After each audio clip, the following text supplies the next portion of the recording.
पश्चिम शरीरा में पहुंचा राष्ट्रीय जन उद्योग व्यापार संगठन। राष्ट्रीय अध्यक्ष अंकित गुप्ता ने पश्चिम शरीरा व्यापार मंडल अध्यक्ष जितेंद्र कौशल से की मुलाकात। राष्ट्रीय अध्यक्ष 15 मुद्दों पर की चर्चा। विशाल व्यापारी रैली को भी लेकर व्यापारियों को अवगत कराया। राष्ट्रीय अध्यक्ष आने से व्यापारियों में खुशी की लहर दौड़ी।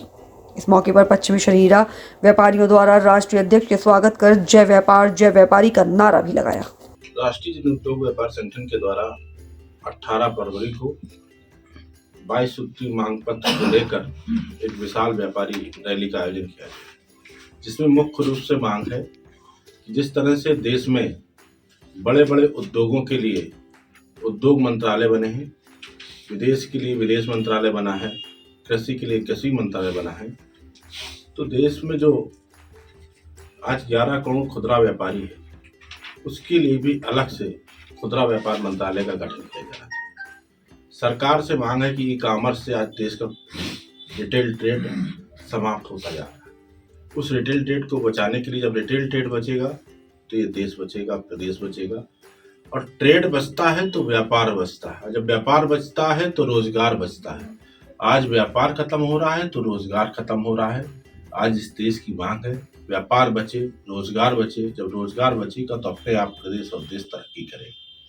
उसके लिए आज वर्तमान में जीएसटी के जो स्लैब हैं, वो जीएसटी के स्लैब कम होने चाहिए।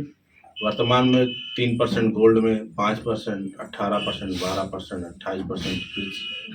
फिर इसको सरकार को चाहिए कि जैसे कहा गया कि 1 नेशन 1 टैक्स की बात कही गई, तो एक ट्रेड एक टैक्स की बात होनी चाहिए और जीएसटी के स्लैब कम होने चाहिए।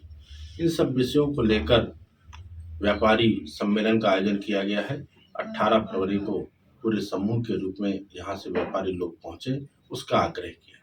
पश्चिम शरीरा व्यापारियों के बारे में कुछ कहना चाहेंगे? पश्चिम शरीरा के व्यापारी सब एक्टिव हैं, जागरूक हैं, और निश्चित रूप से आज ये जो समस्याएं हैं, ये कोई पश्चिम शरीरा की नहीं, पूरे देश के व्यापारियों की समस्याएं हैं।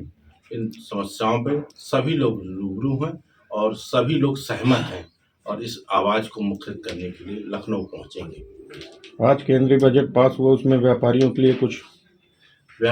लिए एक ये कह सकते हैं कि सरकार ने कुछ योजनाएं, देखिए, जब सरकार इंफ्रास्ट्रक्चर पे खर्च करती है तो उसका लाभ देश के सभी लोगों को मिलता है। निश्चित रूप से सरकार ने जो बजट पास किया है वो व्यापारी को प्रत्यक्ष रूप से नहीं, अप्रत्यक्ष रूप से